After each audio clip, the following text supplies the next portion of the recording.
اللهم صل على محمد وعلى ال محمد كما صليت على ابراهيم وعلى ال ابراهيم انك حميد مجيد اللهم بارك على محمد وعلى ال محمد كما باركت على ابراهيم وعلى ال ابراهيم انك حميد مجيد رب اشرح لي صدري ويسر لي امري واحلل عقدة من لساني يفقهوا قولي رب زدني علما رب زدني عملا اعوذ بالله من الشیطان الرجیم بسم اللہ الرحمن الرحیم. میرے پیارے بھائی اور بہنوں السلام علیکم ورحمۃ اللہ وبرکاتہ. جب بھی ایک بندہ مومن، جب بھی ایک انسان اس دنیا سے جو ہے وہ نکل جاتا ہے، اس کا انتقال ہو جاتا ہے، اس کی روح جو ہے وہ قبض کی جاتی ہے، تو اس کی روح جو ہے اگر وہ نیکوکار بندہ ہو تو ایک دفتر میں لی جاتی ہے جسے علیین کہتے ہیں، اور اگر وہ بدکار بندہ ہو، اللہ کی حرام کردہ چیزوں کو کرنے والا بندہ ہو، تو اس کی جو روح ہے وہ ایک دفتر میں لی جاتی ہے جس کو سجین کہتے ہیں.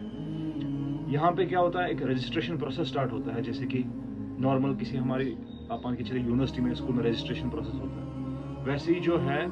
یہ جو ان کی فائل ہے، ہمارا جو نامہ اعمال ہے، انسانوں کا جو نامہ اعمال ہوتا ہے، جو ان کی کتاب ہوتی ہے، جو ان کا ریکارڈ ہوتا ہے، وہ ان دفتروں میں درج کیا جاتا ہے، ان دفتروں میں جو ہے وہ رجسٹر کیا جاتا ہے. اس کے بعد جب تک کہ اس میت کو دفن کر دیا جاتا ہے جو کہ گزر چکا ہوتا ہے، جس کی روح قبض کر دی گئی ہوتی ہے، تب تک یہ سارا پروسیس کمپلیٹ ہو جاتا ہے اس کے ریکارڈ کو رجسٹر کرنے کا، اپنے اپنے آفس میں، اپنے اپنے دفتر میں، چاہے سجین ہو یا علیین ہو، چاہے وہ جو میت گزر چکا وہ نیکوکار تھا یا بدکار تھا اکارڈنگلی. جب اس بندے کی میت کو داخل کر دیا جاتا ہے اس کی قبر میں، اس کے بعد جب قبر پر مٹی ڈال کے اس کے جو ہمسر تھے، اس کے جو ساتھ آئے ہوئے تھے، وہ نکل جاتے ہیں، تو رسول اللہ صلی اللہ علیہ وسلم کا فرمان ہے ابھی وہ نکل ہی رہے ہوتے ہیں،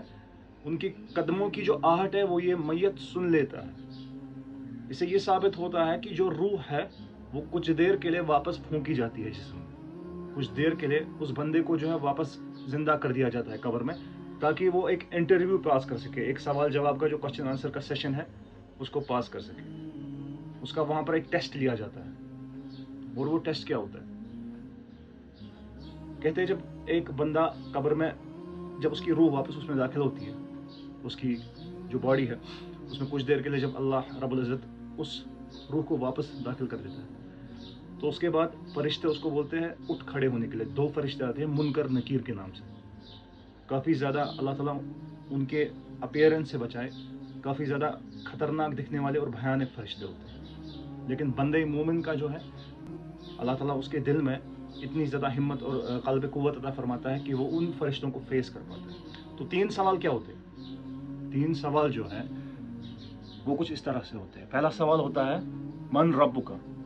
اے بندے بتا تیرا رب کون ہے. اور دوسرا سوال ہوتا ہے من ما دینک، اے بندے بتا تیرا جو ہے وہ دین کیا تھا. اور تیسرا سوال ہوتا ہے من نبیک، اے بندے بتا کہ تیری طرف جو انسان بھیجا گیا تھا میسیج لے کے، رسالت لے کے، وہ کون تھے. دیکھیے سننے میں تو ایک لیمین کے لیے کافی آسان سوال لگ رہے ہیں، لیکن ایسا کوئی کیس نہیں ہے. یہاں پہ وہ کوئی فزکس کیمسٹری والا رٹا مارنا یا گوٹا یاد کرنا نہیں چلے گا. یہاں پہ جو ہے ایمان بہت ہی زیادہ مستقل اور مضبوط ہونا چاہیے،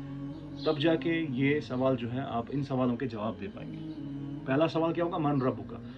تیرا رب کون ہے. اس سوال کا جواب وہی بندہ دے پائے گا جس نے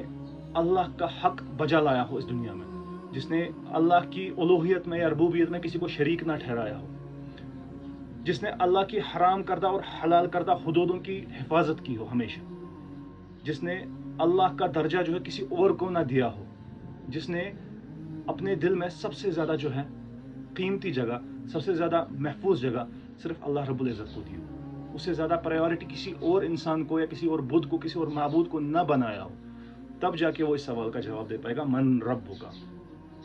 دوسرا سوال جو اٹھے گا وہ اٹھے گا ما دین کا، تمہارا دین کیا تھا. اس سوال کا جواب وہ لوگ ہی دے پائیں گے جن نے دین اسلام کے 5 ستونوں کی اچھی طریقے سے کاملیت اور حفاظت کی ہو، 5 گانا نماز پڑھی ہو ٹائم سے، رمضان کے 30 روزے رکھے ہو، جو ہے زکوٰۃ حساب کر کے کیلکولیٹ کر کے اچھے سے سنسیئرلی دل سے دی ہو، بنا کسی ریاکاری کے سارے اعمال کیے ہو. بیت اللہ کا حج جو ہے اگر وہ صاحب وسعت آدمی ہو، بیت اللہ کا حج کا فریضہ اس نے عطا کیا ہو. جب اس نے اسلام کی جو ہے